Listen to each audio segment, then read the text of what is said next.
This is the Drew Experience podcast, a show that's 80% combat sports and 20% everything else. It's morning time in Canada, 9 a.m. as we speak, and 3 p.m. in the hall in the Netherlands right now.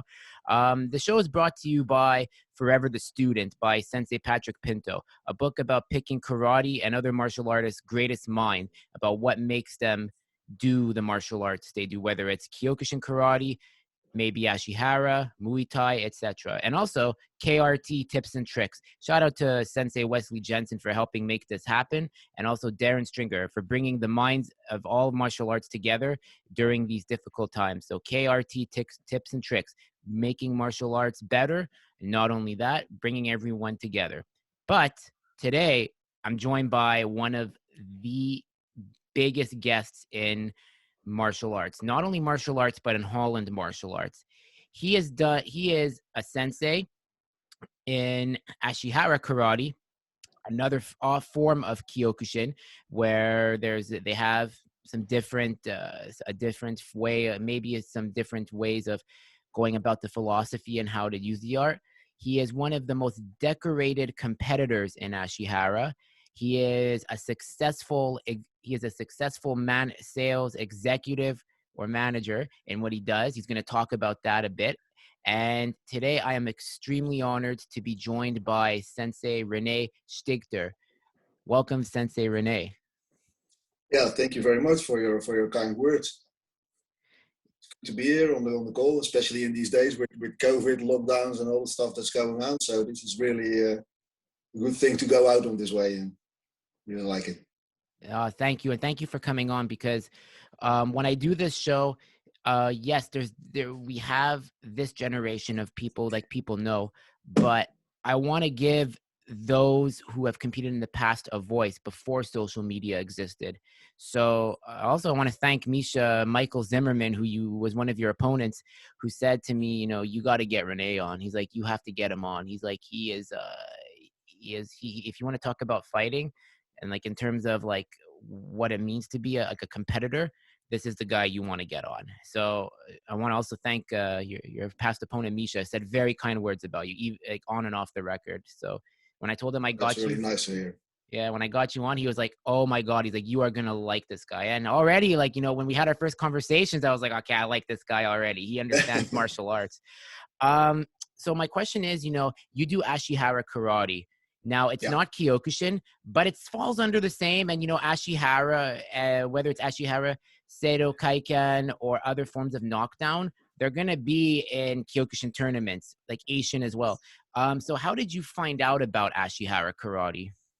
Yeah, that's actually a funny story, because it was more or less by accident, actually. So I can start how I started my career, actually. So when I was young, I mean really young, my parents didn't allow me to any kind of these sports. They didn't like it, so I wasn't allowed to fight or do karate.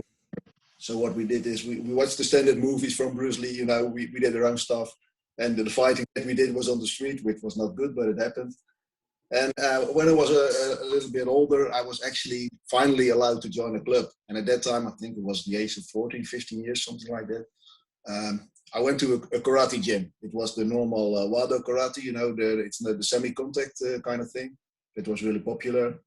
And it was okay, but it wasn't not my thing. I mean, the style is fine, but I couldn't find, I really wanted to make contact. And when somebody hit me, I wanted to hit him back. I wasn't allowed to in that sport, so I was looking for something else.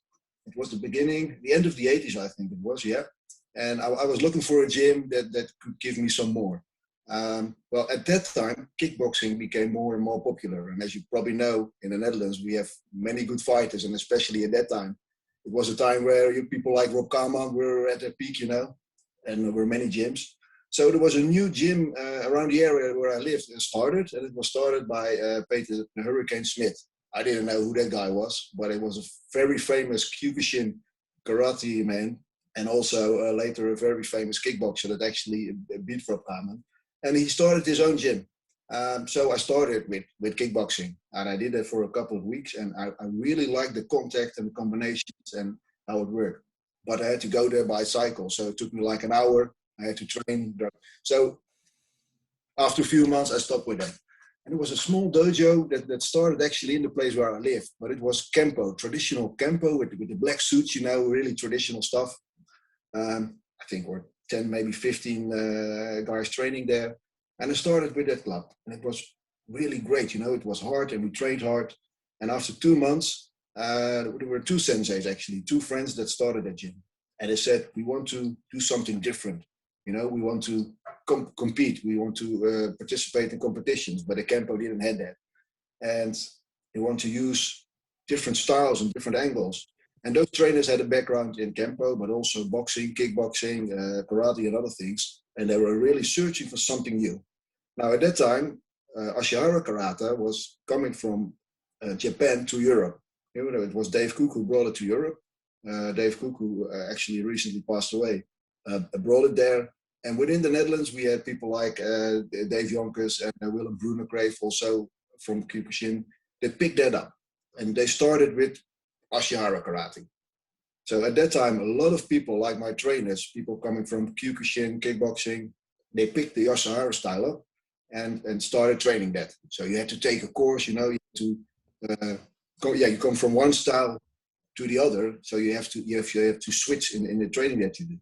And we just participated in that. And after a couple of months, we were officially a Ashihara dojo. We had to throw away our black gis, and we bought the white ones. And started doing Ashihara. Now, I wasn't even aware of what Ashihara was or Kyokushin. For me, it was just a karate style. But I'm like 100% Ashihara. You know, a lot of people change styles and have a background in Kyokushin or other styles. But I just started with that. So we became an Aiko dojo and started with Ashihara Karate. And it was really, it was so great because we had many teachers, black belts from other styles that wanted to do something different. You know, it was either because of politics or no development or other reasons why they were looking for something different. And the good thing was that Ashihara started new. So they had the opportunity to be part of something that really started from scratch and build up an organization and a style. And I was really lucky to be part of that and start that from the beginning. It was really like we were the pioneers in that area, you know. So it was more or less by accident, by going to some gyms that I started with the Ashihara Karate. So that is where it all started. Yeah. That's awesome. Now, Ashihara is a bit different because from Kyokushin, it's got the same principles, more or less, but I heard this term sabaki. So if you could explain that to me in like layman's terms, because I try to understand it, but I struggle with it. So I want to understand what is sabaki and how does this make Ashihara different from, say, Kyokushin or Seito Kaiken or the other knockdown styles? Yeah. So let me explain as easy as possible. There are two things that make Ashihara different. Sabaki is obviously a very important thing in that. The main difference between Ashihara and Kyokushin is that you're allowed to grab. You can grab your opponent with one hand for a few seconds, make a technique. So that allows you to go into a clinching position. You can throw your opponent. You're allowed to sweep, you know. And those were, the basic fundamentals that were different compared to the traditional full contact karate, because in Kyokushin, we were not allowed to sweep, throw, and those kind of things. So that's a very important thing. Sabaki is basically nothing else than the movement. You know, you position yourself in a way that you can actually hit your opponent. So instead of just traditional blocking and the strongest and the biggest guy will win the fight, it was much more based of moving out of the line of your position. You know, if someone hits you, you go to the left, you find a position, a spot behind him where you can throw him, sweep him, kick him, whatever. So every single move in Ashihara is based on intelligent movement and fighting. And I'm not saying that other styles are not intelligent, but that was at that moment the main difference, that we actually started to move around and make it much more efficient from a fighting point of view, especially for, I'm a lightweight, you know, so I'm fast. I think I'm strong for a lightweight, but if there's a 100 kilogram guy in front of me, obviously he's stronger. But with the right moves and the right techniques, I'm able to hit him in a good way, and he's not able to hit me. So sabaki is nothing else than the right movement. It's basically what you see in boxing already. You know, a boxer is body weaving, he's stepping away. Other styles are doing, and that is implemented in the Ashihara style. And together with the grabbing and stuff that you can do, it's called like it's fighting karate. Basically, Ashihara is similar to what they call fighting karate. So that's the main difference with Kyokushin. Yeah. It's very true. Yeah, no, I definitely feel that Ashihara is kind of, in a sense, its own mixed martial art itself, because you have the grabs you just said, the footwork. There's more emphasis on footwork. So we're looking, you're basically like, you're able to move around. So so let's say you were fighting a Kyokushin practitioner.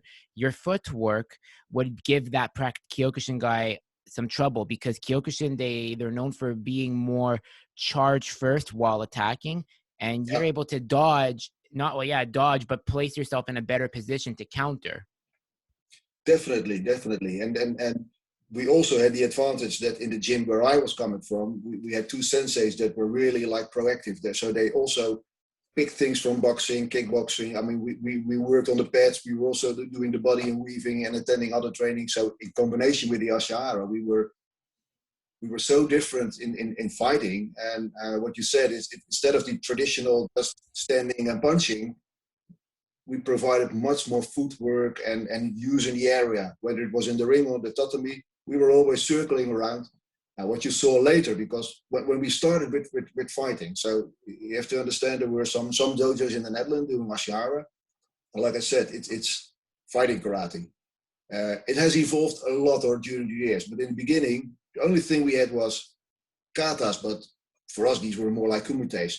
It were fighting combinations, two persons, and that was compared to what the traditional kata was in Kyokushin, you know. Everything we did, every single training and combination was focused on actual to use it. So that meant that all the we did, all the camps that we did, and in a couple of years, spent so many hours on learning how to actually fight that we started competitions, and it was really great, because in the Netherlands on the local tournaments, after a few tournaments, it was like, oh God, you know, there you have these Ashihara guys again. And a lot of those tournaments allowed that you could do a grab, but as soon as we started grabbing and making the knees, I mean, the next time when we went to the tournament, was no longer allowed. The downside of that was, because that advantage, if we organized a tournament, none of the other styles wanted to join that because of the grabbing, the clinching, you know. So it was our world was very limited when it came to competition, because Ashihara was not that big at that time. So yeah, what we did is we needed to compete in other styles. We had at that time Isshin Ryu, which allowed a little bit more. Saidakan came later, which was also allowed, but 90% of the tournaments were traditional Kyokushin. So I'm an Ashihara fighter, but I think that 95% of the fights I've done, especially the last year of my career, it was all Kyokushin. Because we couldn't do our thing, and if we organized a tournament, and I can understand, because it's a different style. Yeah, then if you come from a style where it's not allowed, you don't want to compete with someone that can do that. I mean, if you do karate, you're not going to do MMA without any proper training or preparation, right? So yeah, the main difference is really it was fighting karate, the movement. Now, what you see later, of course, and I think guys like what you mentioned, Wesley, for example, are great examples where you see that the type of fighting has changed. They started to move around. They fought smarter, of course, because all the other styles are evolving, and also seeing that certain things from boxing or other styles are really useful. So if you compare Ashihara with 30 years ago, 20 years ago, and now it's different. It's the same with Kyokushin. A lot of fighters are evolved. They fight smarter. They move around. They use different techniques, you know. But in the beginning of the end of the 80s, beginning of the 90s, I think we were maybe the first style that actually started doing that. And that made a huge difference. Yeah. Very true. No, and like it's fun. It's good you mentioned Wesley, like how Wesley is like really used his footwork, you know, to become a nimble fighter. Same with Darren Stringer, Yeah, and same. there it's really important. What I really liked how you keyed on, it's like they modernize, because I do feel there's like two sides to Kyokushin. There's like the modern wing, which they know they need to implement other forms of like this other disciplines to better the art. And then there's some that keep to the traditional side, and I feel they're handicapping themselves. I am not saying anything bad about keeping tradition, but time waits for nobody. And, you know, at the end of the day, with what we have going on, it seems like Ashihara, and mainly Ashihara, and only like one faction of Kyokushin is in the modern, is in like, they understand they have to modernize and keep, you know, updating what's going on. And do you feel Ashihara has come a long way from those days? You mean in the sense that it has been evolved and changed, or? Yeah, it's been changing since, like, you know, like since Yeah, you. definitely. I mean, it's still changing. It's actually still quite new. I mean, if you look at Kempo, these things they're there for 1,000 years, you know, but this is still evolving. And not everything works or is good, but we still make changes to that. And you also see new styles like Ancient Karate, you know, that takes the Ashihara and removes the parts of which they think it doesn't work or not, you know. And I think that's a good thing. You know, there's not one style that is perfect. If that was the case, everybody would use that. You know, you feel confident with a certain style, and you start learning that, and then you can also learn from other styles and pick out the things that work for you. In the beginning, Ashihara was much more like Kyokushin with the grabbing and things. Now you see it has been evolved, and also, yeah, you know, you see some judo things and some other styles being involved. The good thing with Ashihara, but especially the organization we're in, is that you have a lot of influence yourself on the way you can use it. It's not that it is written down that your movement should exactly be like that, your finger is this, you know that. I'm not saying that's wrong. For tradition and katas, that's great. But it allows you as a teacher, if you have a background in judo or something else, you can use those elements in your training. So some dojos are really like stand-up fighting, the grabbing, and those kind of things, while other dojos are much more focused on the part where you can take someone down, maybe even do some arm bars or whatever, you know. There's room for everybody in that style to use those elements, and that's really what I like. I mean, I really like a stand-up fighter. I love watching MMA. I love all those stuff, but it's not for me. I don't want to lay on the ground and get punched and you know, those kind of things. I don't like it myself, but it's great. So a lot of dojos in Ashihara are using Ashihara in a different way. And it gives the teacher also the possibility to do what he's best at, you know, so that's really good. Very true. Who are the mixed, when, because you came up in the era when mixed martial arts was just starting. Well, not only just starting, but when it also started to blow up. So you've had the privilege, you've been like pretty privileged to like see how the sport's grown. And you said, in our off the record, you said, you know, I love combat sports. I love whether it's kickboxing, mixed martial arts. Who are the MMA fighters that in the early days that you really enjoyed watching to now? Like, you know, if you could, no particular order, by the way. So you tell me who's your favorite from when to when, in no order.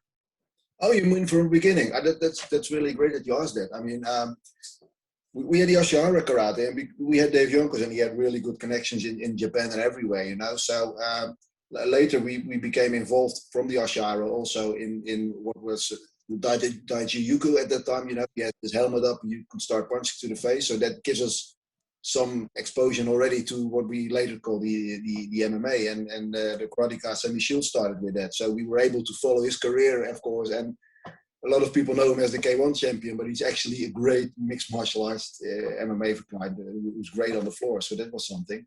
And I had the opportunity, because of Ashihara Karate, to actually do a shoot box fight myself in Japan in the ring. I mean,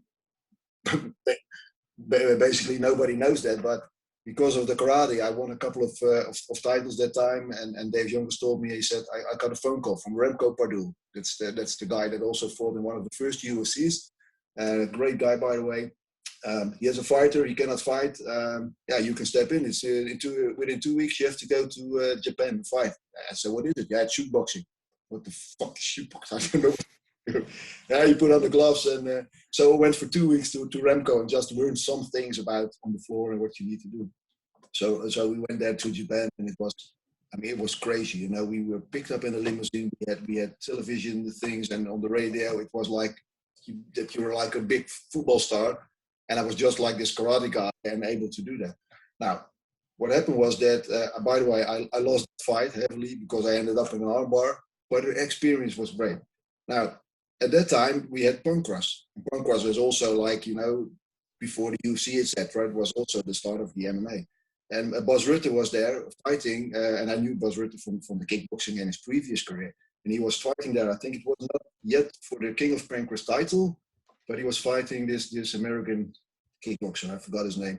We got tickets for that, and we went there to this hall in Japan, and he watched our fight, and even helped coaching, and we were able to look at his fight. So Bas Rutten for me is definitely he's a great guy. He's so nice, and he's one of the best mixed martial artists. So especially in the 90s, he was really one of my examples of what karate, mixed martial art, kickboxing, whatever it should be. So that's one. Later, of course, we had other guys that came in. I mean, the Gracies are, of course, very great. But we've got our own famous Gerard Garreau, who went into the ring, and Remco Padu. And I know Gerard, I know him personally. So, I mean, that guy is awesome. He's like a fighting machine. So, yeah, I followed those careers. And later on, and that's what I meant, it's the same with Ashihara. You see how these styles evolve and change, I don't think it's fair to compare an MMA fighter from the 90s with an MMA fighter now. These were different eras. They fought differently. But, I mean, the guys from the 90s were great. And you see how they changed and how these fighters evolved. I mean, and in these days, it's like, I know you're a John Jones fan. I'm a John Jones fan. The intelligent fighting, the way these guys move and what they do. I don't care what they do I don't want to know what they do outside the ring. But these are the people I follow now, and I look at, and you still see, I mean, a kick is a kick, a punch is a punch. And every time they seem to do something which makes a difference. And that's so interesting. So, actually so many fighters I love to watch and follow. Yeah. I agree. Like for me, because I always say it now, like when people ask me, like, how long have you been doing martial arts for? And the truth is, like, I did martial arts when I was a kid, but I did it at the YMCA. It was YMCA karate, so it really wasn't like real Kyokushin or like say Shotokan or to a Kempo. But I hated it because I hated the sensei I had. Like I just hated it. So like I hated martial arts for a while. Like it took like I didn't hate it, but it's just like I didn't want to have to deal with like that experience. But then 2014 I got bit by the 2014 I'd say I got bit by the MMA bug when John Jones had his famous press conference with DC for the first time, and I was like, I like this. And then what happened was, so I watched John Jones fight in when I was in California in December 2014, January 2015 versus DC the first time. Same month, Holland's own Gegard Mousasi fought Dan Henderson and knocked him out in Sweden on January 24th. And then, so those are the two guys. And then after that, Stephen Wonderboy Thompson and Conor McGregor and Robbie Lawler followed. So those are like my five. So I didn't have the luxury of seeing GSP. Like I understand what George has. So then what I did in 2015 was, let me get the book. Can you just give me a moment? I'm going to get the book. And also I got to plug in my laptop because I have to show this. Yeah, sure. No problem. Right. Sorry. Don't worry, it's recording, but I just got it. This is what happens. I get raw. a break. All right. Thanks.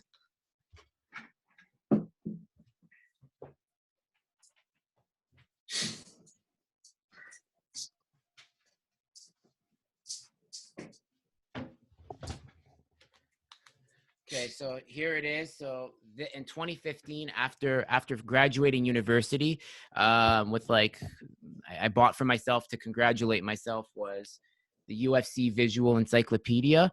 So this is a visual history of everything from 1993 to then 2015 when DC fought Rumble Johnson for the first time. But I sped up my knowledge with this. So for those who want to know, yes, I was late to the game, but this is my Bible. It's like my Bible. So, and then I remember on this page. So on this page here, when I first got it, because I didn't know anything other than say John Jones and GSP and Connor. But on this page here, I always save it because it's a very important page for me in 2013. So I love to show it to, and now because we're talking to you. So here it is. Okay. Yeah. Page 357. If you could see here, let me bring it up to you.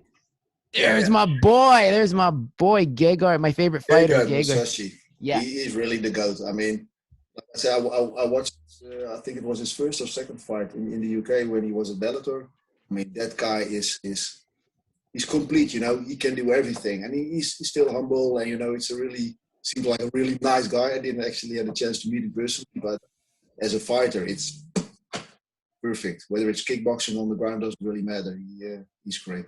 I love his style because it's a judo background, but he's for sure he does Dutch kickboxing. But when you watch him fight, I know a Kyokushin stance when I see it. He has for sure done Kyokushin with under Bert Kops. I'm pretty sure That's Bert correct. Kops might have some Kyokushin like coach there or fighter that's helped Gegard prepare. Because when Gegard fights, it's a Kyokushin style stance. And yeah, like and he is like one of the goats after. I think he is the goat after Anderson Silva in middleweight. He's just that he never. It's just that it's a shame that people never really took like a notice, and I think it's a shame because this man has played such an important role in mixed martial arts. You look at the accolades. He won Dream, he's won K1, he won Strike Force, he won Bellator. He was this close to getting a title shot in the UFC, but then the Bisping GSP fight happened, so obviously that derailed it. And he was on a 5-fight winning streak on Murderer's Row, like fighting Talis Ladies, Thiago Santos.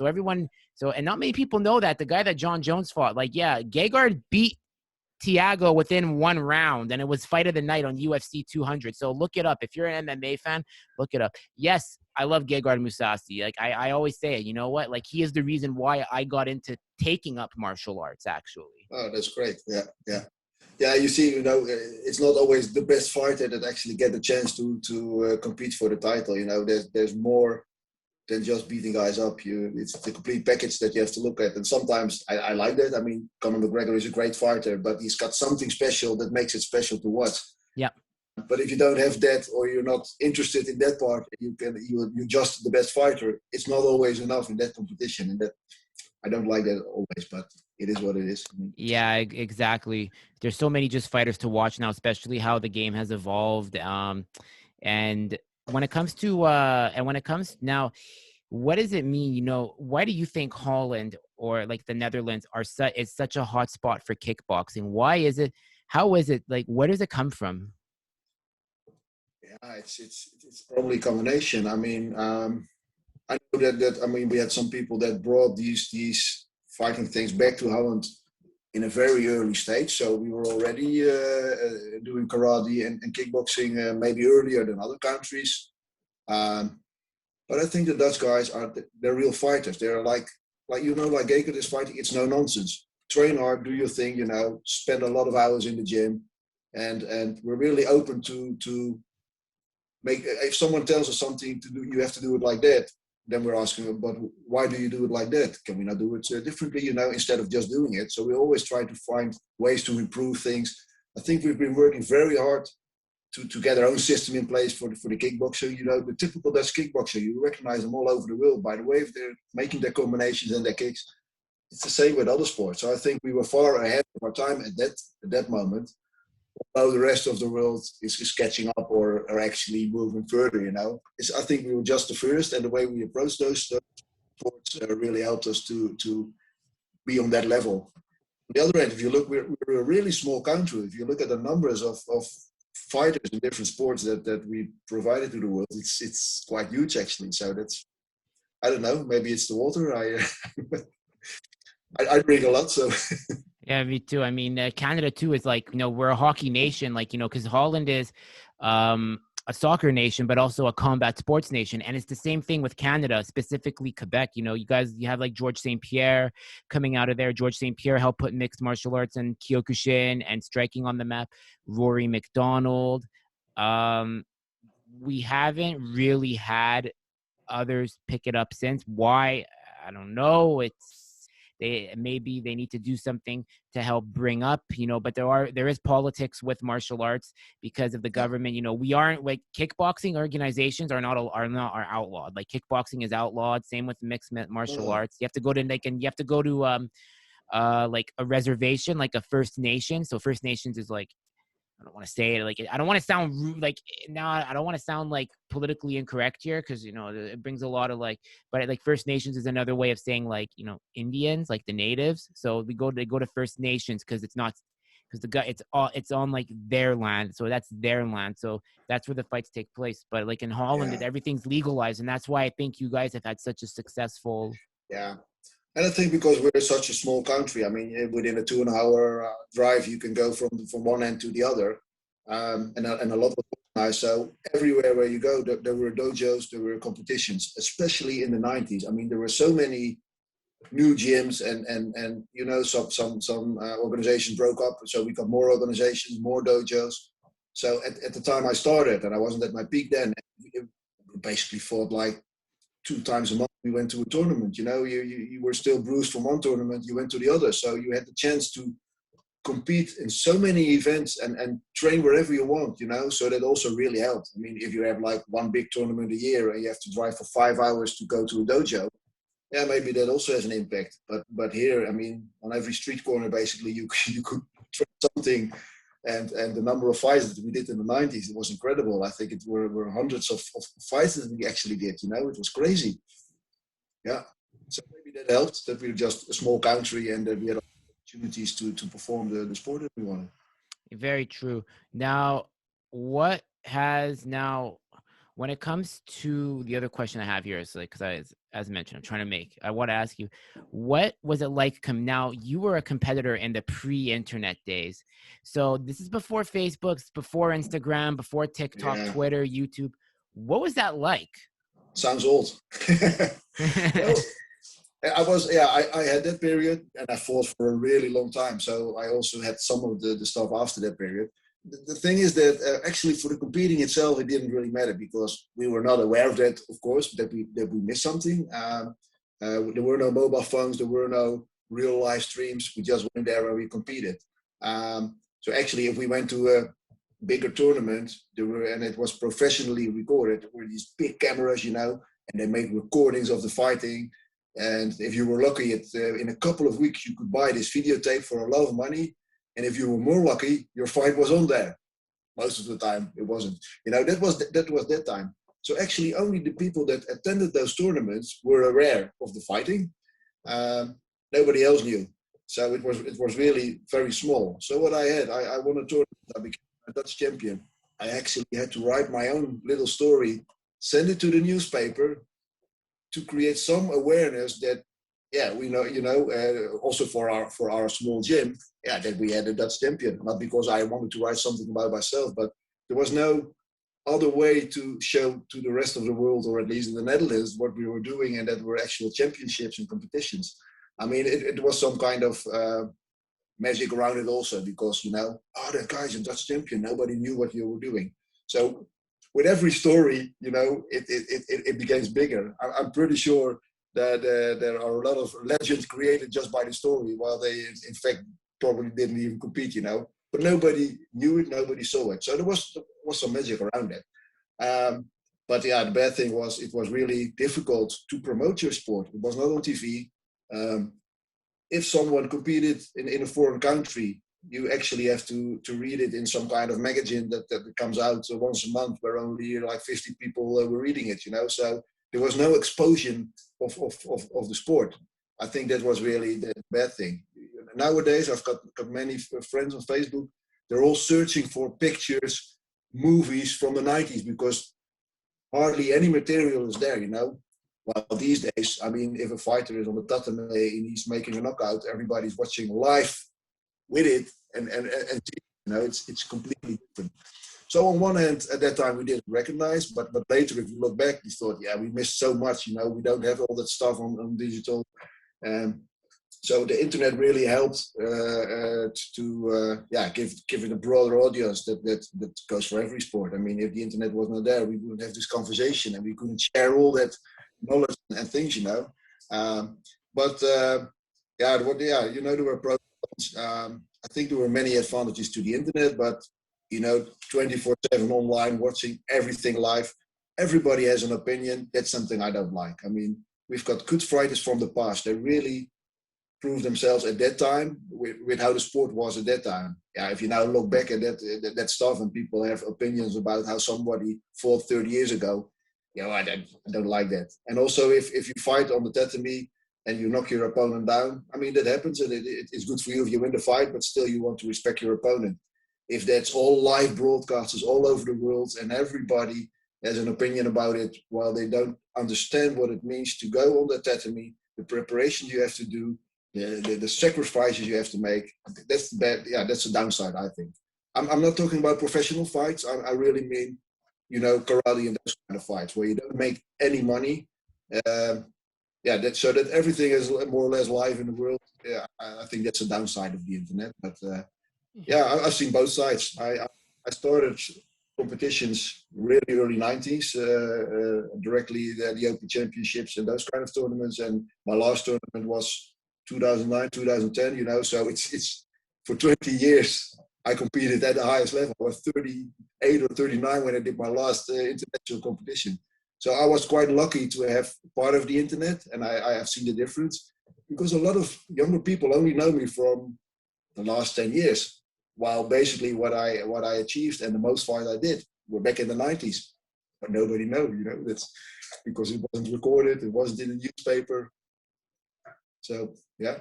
It's very true. And now to bring it to this question, you fought North America's lightweight greatest of all time, and Michael Misha Zimmerman. And when Michael says he remembers an opponent for testing him to his limits, that means like you have his respect. And Misha is a tough customer, man. Like he was the king of Canada. He was the king of Canada lightweight until he stepped away to focus on other ventures. And then he came to your turf, came to Europe, and he fought you. Describe that 2001. I want to hear it from your side now. What do you remember about that tournament? Yeah, I'm thinking. I think that was an IFK, probably the World Championship, because I thought I fought him 2 times, but I don't have any recordings of that. I think that was the fight where he actually beat me in first round. I have to be honest, but what I remember is that at that time I think he was really at his peak. He was really strong, technical guy. I remember he was very good with the liver kicks and the rest. And I gave him a good fight. But what I remember is that the fight was a couple of minutes, and after that, there was so much respect between us, and we had this kind of connection that every time we met in the room or the hotel or whatever, it was a tournament of a couple of days, we directly looked at each other and spoke about that fight again. There was this mutual respect, and that's the beauty of this sport. You don't know anyone, you don't speak to them, you go on the tatami, you fight, and just by doing your thing and at the most best, you've got the respect of your opponent. You don't need those words. The respect is there, and then after that, you start talking to each other. So I remember that it was a really nice guy. On the tatami, he was an animal, very good. But that's the beauty of this sport, He was a really nice guy, and even after 20 years, I still know who he is, and he remembers me, So that says it all. That's what I love about the community, whether it's Ashihara, Seto-Kaiken, Kyokushin. It's like the knockdown styles, like there's that respect there. And it's like, okay, it's like, you know what? You got on the tatami to fight me, whether win or loss. I learned something, you learned something. It's a win-win for everybody. Like I have there's a guy, I don't know if you saw, like his name is Vincent Michaud. Like I'm doing this with like my fist with him. He has a big trophy. He's wearing a red t-shirt. I fought his guy in a tournament almost 2 years ago. My coach, Mohammed, who I mentioned periodically on my podcast, fought Vincent 3 times. So there's like that playful rivalry there. But there's the respect, and that's the key. Like they respect each other. I respect Vincent. I respect Vincent's guy I fought. I hold no ill will to him. His name is Mathieu. He's a stand-up guy. I became a better fighter. I became a better karateka because of those two. I don't hate my opponent. I look at how I can be better. The only time I can really say that I would dislike an opponent is when they start obviously making personal shots at my coach or myself. And it's sad that there is still that, but it's rare. But the majority of the time, the respect it's what makes the community what it is. Yeah, definitely in these sports. I mean, like in the mixed martial arts, it's different, and there's a certain show element, and you're allowed to scream. And kickboxing is also different, but especially when it comes to karate and those kind of sports, it's. I mean, that's what it's all about. It's respect. If there's no respect, I mean, leave the room, go out. You don't belong there. I mean, it's a sport. There's no money involved, and that actually is a good thing, because as soon as money comes in, I mean, everything changes. But it means that people on the tatami, and a lot of people forget, they pay for their own trip. They have to organize something. They have to take days off. In my time, I had to start working early. I had to make money for a living, but I wanted to do this sport. So you have to train very hard. You have to make certain sacrifices. You have to if you don't train hard, it's like football. If you don't train hard, you compete. Yeah, you just lose. If we don't train hard and we compete, we get our ass kicked. So you have to sacrifice a lot to compete. And then you go to the tatami, and whether you lose or win, the respect should be there. It's a long way and a long trip to actually go there and fight someone. And so the respect is everything. It's most important in our sport. Yeah, it really is. I love it. I would not, I honestly, like, I look back 5 years ago, and it's going to be 5 years in October. I stepped into a Kyokushin dojo because I got into Kyokushin because of Dolph Lundgren. Okay. Like, Dolph Lundgren was like my idol growing up. Like, and then when I found out he did Kyokushin, I was like, oh, this guy's a bad ass. And then, Michael Jai White also, but Michael Jai White later on, it was more Dolph Lundgren. Yeah, Dolph Lundgren, and I guess you can say Wesley Snipes from Blade. Like, I still watch that intro from Blade 1 with the rave scene. It's still my favorite. Still holds 23. It still holds 23 years later today. It's one of the best intros. It's the best of the first of the Marvel films. Not Black Panther, people. Blade, Wesley Snipes was the first Marvel film. Yeah. Oh yeah. It was good. So Dolph Lundgren was the reason. When I stepped in that dojo, like, I don't think I'd be the same, I think I'd be like, whoa, like, I don't even want to think of where I'd be. Like, I don't know how to answer that question. If they say, where would you be without martial arts or Kyokushin now? And I say, I'd be like, I can't answer that. It's like, I just can't. Yeah, I can imagine. I mean, everybody that is practicing that, it's also I think with most contact sports. I mean, you can do like volleyball or football or whatever, you can have a connection. But as soon as the connection is physical, you actually hit each other and make physical contact. I mean, there's a connection for life. It does something with you, and it sets a bond, and you take that with you for the rest of your life. It's something special. Yeah. And now you said you had to start working at a young age. You've become a very successful at what you do. How, in terms of being, if I understand correctly, did I say it right at the beginning where you're like a director? You're like a director of something? No. Well, I'm a senior project manager at an international IT company. So did a lot of things there. So yeah, I'm a manager in my daily business, so running with people, and I really like the job. It's quite a responsible job. I think I take it responsible, and it's a heavy job. I mean, I work for 40, 50, 80, 50 hours a week standard. That's and I've done that always since I become from school, and I'm pretty successful, I think. But I approach it in the same way as karate. I mean, karate is like, if karate wasn't there at that time, I probably would have made different. I'm pretty sure I would have made different decisions. And by learning the structure and training, that really helped me in my personal life as well. Everybody finds certain problems in life, and you have to fight that and counter that. And karate helped me with that. And also in my life with my work. I mean, I'm not saying that having a meeting is like a fight, but if you're healthy in mind and physics, that is of course something very important. And karate gave me the structure. So for me, I wouldn't have been as successful as I am now today if I didn't start karate in the past. I'm pretty sure.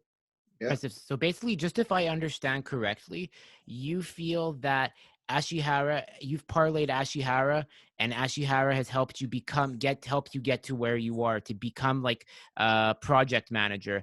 And so that's what I want to know. So you feel Ashihara has helped you, like, in a sense, with the structure, rise up to help you get to where you are? Yeah, basically you could say that. I mean, that sport really changed my way of life and how I look at things. So it's not only for work but also in personal life.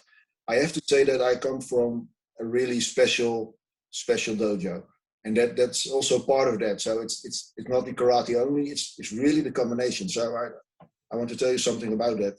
There were two trainers at that time, and these guys were friends, and they started their dojo, and they had a certain vision of how they wanted to do karate. But it was not only the senseis outside of the dojo, they were also like your friends, So they said, if you were in school, you have to do your homework, you have to do this, you have to do that. This is important in life. So they were also mentoring and teaching you the way of life and the rest, And I started in the dojo end of the 80s, and still today, yesterday I spoke to my sensei. We're still friends, The contact is still there. It's forever. And there were certain moments in life when these guys really helped me or advised me, And So it's the combination of karate, but also having the right teachers. And that is so important. I mean, I get so frustrated of people that go out to a dojo and then come back and say, yeah, I didn't like, you mentioned something about I didn't like the style of the teacher or bad experience. You know, if you go somewhere to teach karate, yeah, you hope that the teacher that you have is really good and help you, not only with training the techniques, but you give something extra to those students that they take away for life. You know, it's not only how to kick hard, it's much more than that. And I was so lucky to have those two guys in my life that also were a big part of that. So yes, karate is one thing, but I was really, really happy that I had these two people in my life that also make a difference. Yeah. I definitely agree. I love what you said, because I see that the same way with who I have in my circle now with Kyokushin. Like I'm gonna give like shout outs to a lot of people here, but in no particular order. First, well, you know what? First of all, Mohammed Chick, my coach, deserves the biggest credit, because he really helped turn my life around. He really did. Like I was when I was at Kyokushin, like I was in a very dark place, and he really helped turn it around to help get me to where I am now. And there's him, Michael Zimmerman. Misha has really helped me a lot, like personally. I've never trained under him, but just talking with him and, hearing how he sees things, you learn when you're around older people. Wesley, Darren, Terry Burkett, who Yeah, Terry says hi, by the way. Yeah, Terry I've spoken to, like such a pleasant guy, man. Like guys, Terry Burkett of Terry Burkett in the UK, please give him a shout out. Tom, he goes by the Ronin. He's a British fighter. Sensei Junior Russo, Justin Mancini, amongst others. It's just like I'm so fortunate of how these people have played a role in my life, as your two senseis have. That it's just beautiful it's to great to see. hear. Yeah, Yeah. really good. And so what does it mean? You've become a father. So you're a father of how many? How many kids you have, if I may ask? Two children. I got a daughter of 9 and a son of 12 years old. So they're actually now home studying. So that's a challenge. So yeah. And so becoming a father changes everything. And when you became a father whilst, teaching karate and also working, how has becoming a father changed the way you look at everything around you, where you work with your peers, whether it's in work or training in karate? How did it change my life? Well, of course, it changed your life because you become responsible for someone else, in another way than just a person, because it's your kid. So that changed my life. So yeah, I'm really happy I can be there for them and I can help them out, and I try to do my best in that. But I became a father not really young, it was already more or less at the end of my career, and it wasn't really like a choice, but it happened like that. So they didn't really get my career. That's the sad part, My son is, all these tournament things that I see in these movies, but he was never able to actually see. But on the other hand, I couldn't combine that level of fighting and work and personal life if you would all want to do it like 100%. That would not have been possible. But having children definitely changed the way you look at life. I never pushed them to do anything with martial arts. Actually, they don't. My son did it for maybe a year when he was younger. He did ice skating, hockey, ice hockey, and now he's doing other stuff. And I leave him. It's fine, I'm still training like 5, 6, 7 days a week in my garage. I've got 3 bags there and stuff. So every evening I'm doing something, and they're used to that. And the friends come along and they look at, what's your father doing? Oh, he's doing that all the time, no? So they're used to that. But they don't have the feeling yet that they want to do that. Maybe if they're older, I'm not pushing them. But yeah, it's great to have these kids and be responsible for them. I love it. Yeah.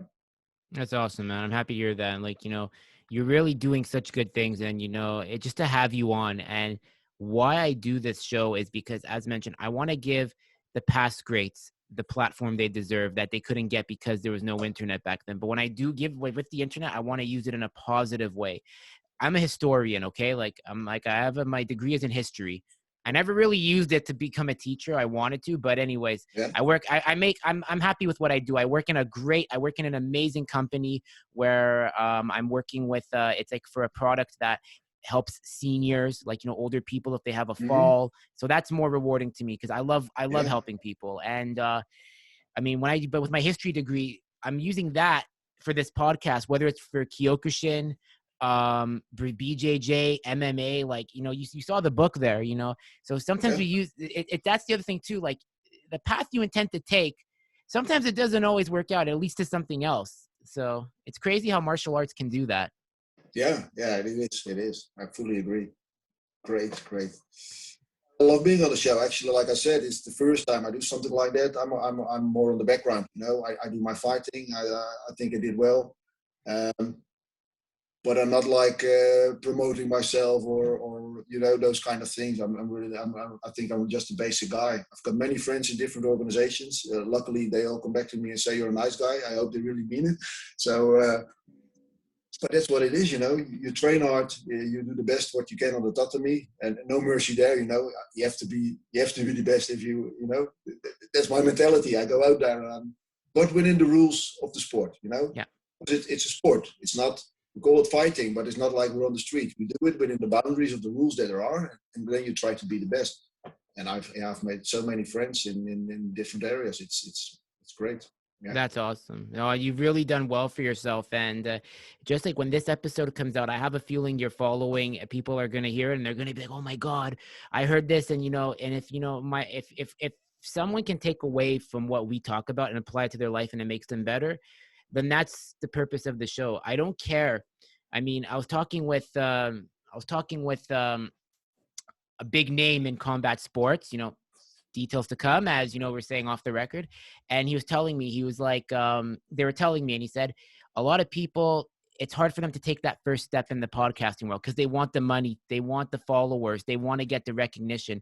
And I said to him straight, I said, listen, I said in plain English, like, I don't want to swear, but I mean, I didn't swear at him. I kept it respectful. I said, I don't care about being monetized or having followers, specific amount of followers, No, no. because it's going to come eventually. I said, everybody wants to be the next Joe Rogan, the next big MMA journalist, or Patrick Bet David or Gary Vaynerchuk, but they see the outcome. They don't want to put the work in, and the work is consistency. I don't care about that. I said, if I have people coming up to me to say, hey, I heard your show and this is really good, that's all I need to know. I do my posting. I don't care about the comments. And I don't even want to say I have followers. I want to say that I have a community. Everybody that listens to this show is part of that community. It's not a follower. I'm not some leader of the show. I just Yeah, put yeah, the content out there, and I just want to bring people together from all styles of martial arts, especially Kyokushin and the knockdown styles, because this pandemic has really done a lot of damage to people. And I definitely. really Yeah, think we have to show why our community is among the richest. So by raising it up, as Sensei Patrick Pinto said from when I had him on my show, by raising the standard, this is what's going to bring knowledge, eyes to the art, and get people to take it up and grow in numbers and get more recognition. yeah, that's really great. Like I said, we spoke to each other the first time last week. I was like, okay, podcast, what is it? But I didn't look at any followers or whatever you've done. It was just like I directly noticed what you wanted to achieve and the way that you wanted to do it. And it's a great conversation. And if people can take something away which helps them with a problem or in life, whatever, that's great. That's so yeah, it's really good. So maybe you will become the next Joe Rogan. I have no expectations. I really No, have no, zero expectations. I mean, when the opportunities come, I take them. I'm like you. I like to do my work. I have my circle. And when the times come, I'll know when it's time to take that next step. But for now, it's just, I just want to really appreciate like everything, even like from, he deserves a shout out. Like this is like one of like, this guy like has been such an impact on like since like I started the show and they taking notice. His name is DJ Bernardo Barile. He's from Montreal. He's probably gonna say us and give a heart emoji after. He's amazing. He's a Kyokushin practitioner, 56 years old. He's also a personal trainer, and the guy's like 56, but he's got the mind of like a 25-year-old of how sharp he is. So he's been a real ever since I came in contact with him, he's become a real like motivation for me. Same with his Sensei Joanne Fournier, who like we spoke about mental health. It's just, yeah, like I could just go on and on about all the people I meet, but everybody that I meet or have conversations with, I want to make them feel valued when they come on here. I want to not only like just, I'm not looking for some, but I want to like pick the brains. I want stories. I want to hear stories, but I want to and learn how I can apply these things to my life, and maybe some people can take it, because there's enough slices of pie of success to go around. You don't need to hide it. It's no secrets. Yeah, that's great. I mean, when I started with karate, it took me like 4 years to even have the ability to make a high kick, because I'm not really like flexible. I'm really explosive. I've got certain talents, but what I really learned, and that could be a takeaway from other people that might hear this, is that you don't have to be the strongest. You don't have to be the most flexible. Actually, if it comes easy, you're very technical and your techniques are perfect. It doesn't necessarily mean that you're the best fighter. That's certainly not. If you can one thing very good, you can also win. I won my first, I think, was European Championship with punching and low kicks, but by doing it at the right time and eliminating the techniques that my opponent wanted to use for me, it really worked, So, and that was also how we worked in the gym. So if people start with such a sport and they think, yeah, but I don't have the flexibility, but I can't make this punch, or I need to do this because then I can become a champion, it's no problem. Just start training, working out, do your best. Everybody's got a technique or something that he's good at. It's more about eliminate the techniques that your opponent wants to use in you. If you can learn that's better than learning special techniques for yourself, So you don't have to be a Bruce Lee to become a champion. So that could be a takeaway, because that worked for me. Actually won tournaments by punching and kicking, and maybe not doing like a double swap to Shiro or Moashi, whatever. But I didn't need that, because I used the things that I was best in, and that worked for me, So that could be a takeaway from other people. I think so. So I want to take it now to MMA again, because we spoke about Gegard. 2021 is starting off with a bang of fights. We had Conor and Dustin kick off the year. Max Holloway versus Max Holloway versus Calvin Kattar. That was like Marvin Hagler versus Tommy Hearns of like MMA. That war, just they kept going back and forth until the bell. Then you had Conor versus Dustin, and you said Conor has that special like sauce to him. It's like the Big Mac sauce in McDonald's. Now we have Kamaru Usman versus Burns, underrated fight. I know it's a grappling fight, but still, nonetheless, I respect. We'll see what happens with Usman. Yeah. March 6th, you have Piotr Yan versus Aljo, Amanda Nunes versus Megan Anderson, and then the real one that everyone's excited for, Israel style Bender Adesanya going up to light heavyweight to take on light heavyweight champ Jan Blachowicz. Then March 29th, Stipe versus Francis 2. That could be interesting. But you forget about our Dutch fighter tomorrow against Volkov, Yes. Oh, Overeem. Yeah. Oh, my gosh. We'll see what's left in the tank, You never know with these guys. So it's definitely one I'm going to watch. Oh, I'm watching it too, because Volkov has a Kyokushin background and Overeem has the Dutch kickboxing background. Yeah. If you look at the last fight of McGregor, what I think he did wrong, but who am I? I mean, normally he's like moving and have these karate stance kind of thing. Now he went to the boxing and he was more fixed on his legs and focused on his upper body, because that's what he was doing the last fight. And he got punished on the legs, He should go back to the actual movement and use his legs like in the karate stances he used before.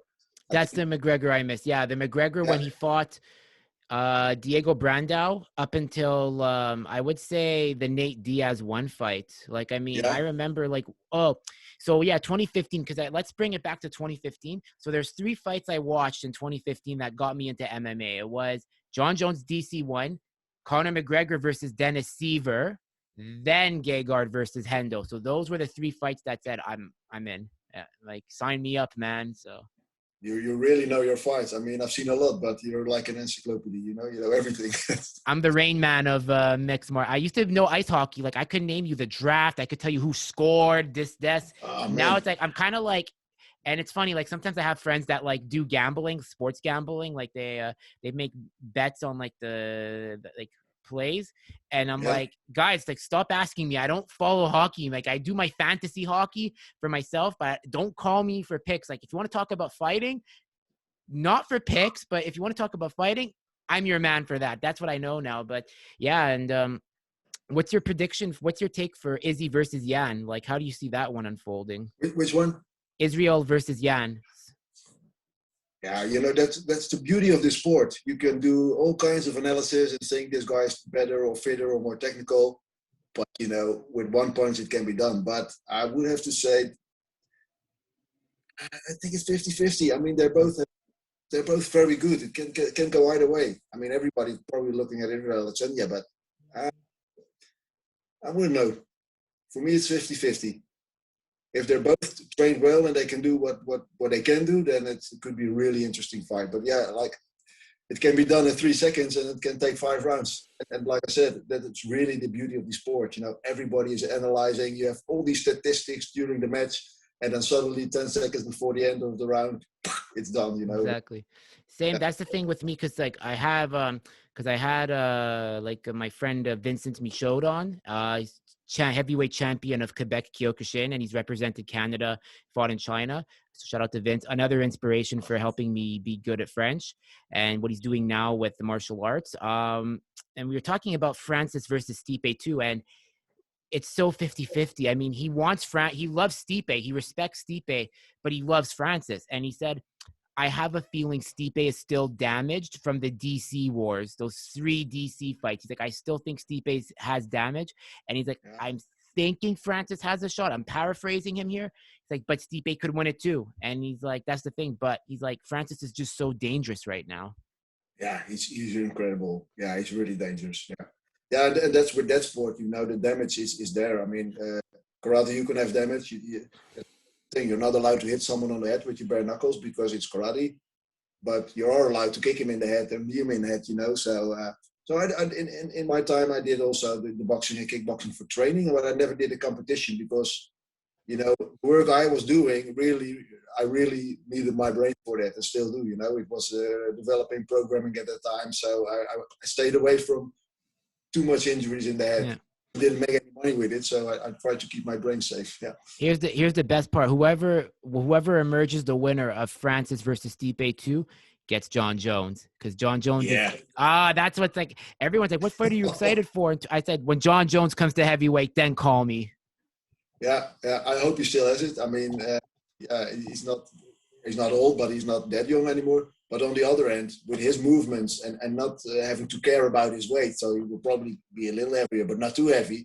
It could be the right mix for him. I mean, could be really interesting. But on the other end, one punch from a heavyweight is something different than middleweight. Or light heavyweight, yeah. But I mean, I think John has it. And you know what? I think if John is able to take the heavyweight belt, if he does it, that eliminates all the doubt. That shuts up every critic.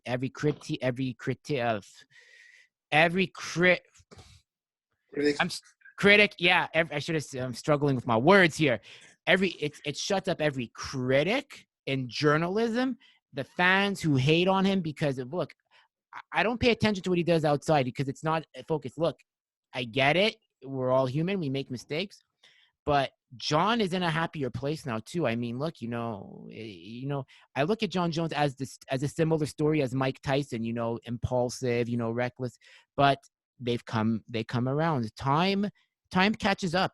You have to mature at some point. And that's why I think John is, I like John too now, because, he's also being a bit of a bad boy in terms of like, he's not being like, oh, Philippians or like Christ. He's like saying, like, going after him, and he's going after his opponents. But the one thing that, look, I like Israel Adesanya, but the one thing that I wish people would really just shut up on is, like, he's not beating John Jones. And the one thing that Izzy did that made a mistake was he made a comment about John's late mother, and that is something you don't do. That, especially with John, and John was very close to his mother. Like, you saw him in the fights always hugging his mother before and after. So for Izzy to say that, it's like, listen, he just woke up a lion, man. And you know what? It's that I'm excited for that fight because it's going to be bigger than DC and John. I think this is a rivalry, that the fight that's going to really raise. Yeah. Yeah, and that's the funny thing. If you look at a sport, every time you think this is the best, it cannot get any bigger, and and it's getting bigger and bigger, and we can all watch that. So like I said, I'm still training and doing my thing. I train at my local dojo, who's now a different sensei. I actually still do some teaching here and there. It's boxing, kickboxing for recreants, because I don't have the time and, to be honest, the energy to go there out there for 7 days a week and actually train people that want to fight, because it really requires a lot of effort. But yeah, like I said, it's great. And now looking back at all the other fighters that do that stuff, and I can just do my thing and train, but don't have to have that pressure anymore to go out to those tournaments. That's fine. I think everybody has a time in life, if you compete, that now it's done. And some people continue a little bit too long, or if they're older, they're frustrated. If I spar with younger people, I'm really like, I'm happy. They can hit me, they're faster.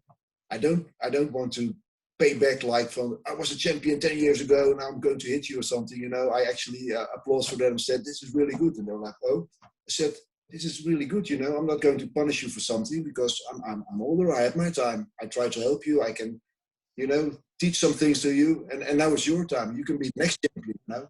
That's what I really like. Yeah. That's super important. And that's why I think we should leave it, always passing on. So, Rene, where can people connect with you on social media if they ever want to take up recreational or just talk combat sports or whatever? I mean, I know you see the two sides of the internet, but I still want people to know who you are and what you've Yeah, accomplished. you can find me on Facebook. I even have a Twitter account, although I don't use it that much. I just don't look at the Facebook that much because of the COVID, all the negativity. But I exist. So they can drop me a message or send me. That's fine. I mean, if people want to reach out to discuss experience or ask me something, that's great. So that's Facebook is okay. Awesome. Well, once again, I really want to say thank you for taking time out of your busy schedule to come on the show. If you're a fan of martial arts, people, you can connect with me on Facebook. Look up the Drew Experience on Facebook, Drew Nomad 7 on Instagram, Drew Experience Pod on IG.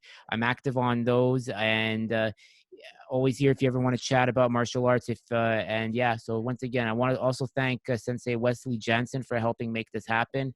Also Misha Zimmerman for mentioning you on my show and then giving me the idea. And also the show is brought to you by Forever the Student by Patrick Pinto, picking the brains of the greatest minds in martial arts of what gets them to be who they are and masters of their craft. Show will be on iTunes, YouTube, and Spotify. Stay tuned. Thank you, Rene. Thanks for having me, Andrew.